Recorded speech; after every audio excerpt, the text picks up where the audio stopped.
We'll now begin a round of 5-minute questions.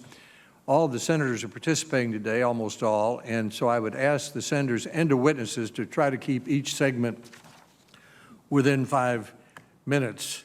Dr. Fauci, assume I'm superintendent of one of 14,000 school districts, and in our community we understand that there are health risks for children going back to school, but we've concluded that the risks to their education, mental health, and social development is a greater risk if they don't go back to school. So what would your advice be to a school superintendent about what he or she should be thinking about as children go back to school in a few weeks to keep them safe?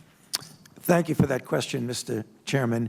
It is an important question, but I think we need to point out that it really will depend on the dynamics of the outbreak in the particular location where the school is.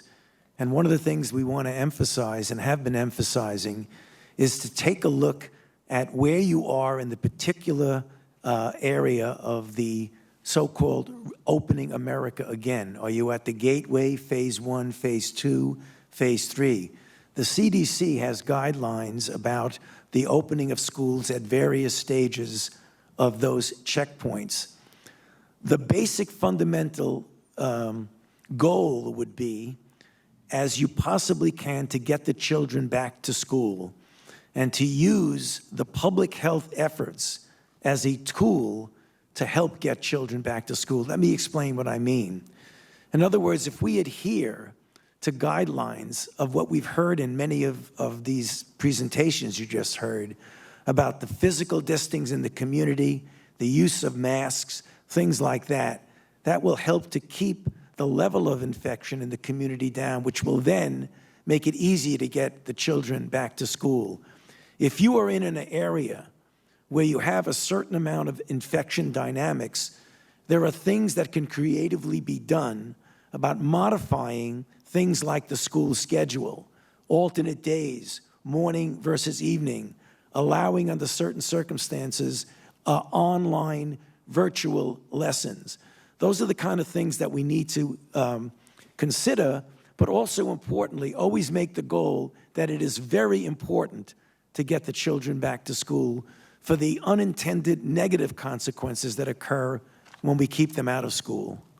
Thank you, Dr. Fauci. Dr. Redfield, one of the concerns would be that children who generally speaking, haven't been damaged nearly as much as adults, particularly elderly adults, by this virus, might carry the virus to their teachers, administrators, or parents or grandparents at home. It seems to me that the availability of treatments this fall, medicine for the environments that reduce the risk of sickness and death, could be very important in increasing confidence in going back to school.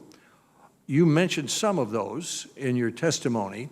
Are there others? What will the availability of treatments be this fall? And specifically, what about so-called antibody cocktails of the kind that were developed for Ebola and approved by the FDA? Well, I think that'd be a great question also for Dr. Fauci. I'm going to make a small statement. He may want to add to it. Clearly, we do have remdesivir, as he mentioned. We have now evidence that steroids can improve therapy. And as you mentioned, we have convalescent plasma that Steve Hahn could comment on, that's using the antibodies from individuals that have gotten better from COVID that are currently under evaluation and potentially be available. Since I have just a minute, Dr. Redfield, let me go to Dr. Hahn and let him answer that question too. Thank you.